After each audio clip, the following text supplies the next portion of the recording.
Friends, welcome back to my channel. তোমরা সবাই কেমন আছো? আজকে আমরা যাব পানাগড়। তো আমার হাজব্যান্ড এদিকে রেডি হয়ে নিচ্ছে, আর আমি আগেই রেডি হয়ে নিয়েছি। আমার মেয়ে তো ঘুমাচ্ছে, তাই আমার হাজব্যান্ড ওকে ওঠানোর চেষ্টা করছে, কিন্তু কোনো মতেই উঠতে যাচ্ছে না, এত ঘুমাচ্ছে। তাই আমি একবার ওঠানোর চেষ্টা করলাম, আর এই দেখো উঠেও পড়েছে। কেমন হাসছে দেখছো, চোখ বন্ধ করে ইচ্ছা করে শুয়ে আছে। রেডি করে দিলাম, এরপর আমরা বেরিয়ে পড়বো।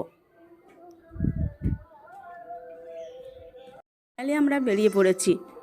আর তোমাদেরকে তো বলাই হয়নি পানাগড়ে আমরা কী জন্য যাচ্ছি। পানাগড় যাচ্ছি অঙ্কিতাকে ডক্টর দেখাতে, কারণ ওর গালে না কি হয়েছে সাথে সাথে, ওই জন্য ওকে স্কিনের ডাক্তার দেখানোর জন্য আমরা পানাগড় যাচ্ছি।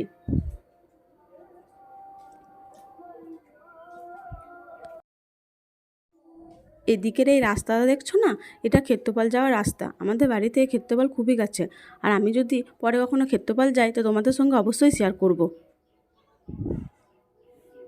আর দেখো আমার সামনে ছিল, এখন ওর বাবার সামনে চলে গেছে গাড়ি দেখবে বলে।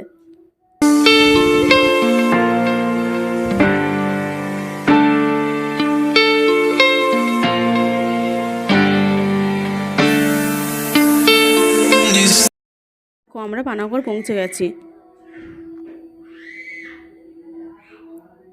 আর এখানে প্রচণ্ড ভিড় রয়েছে না, এখানেই ডাক্তারবাবু বসে। তা আমিও বসে রয়েছি, অনেক ভিড় বলে। তো অঙ্কিতাকে ওর বাবা দোকান নিয়ে যাচ্ছে, সেই ছোটো 10 টাকার মাজাগুলো আছে না, ওইগুলো কিনে দিয়েছে ওকে। ও তো খুব খুশি মাজা পেয়ে।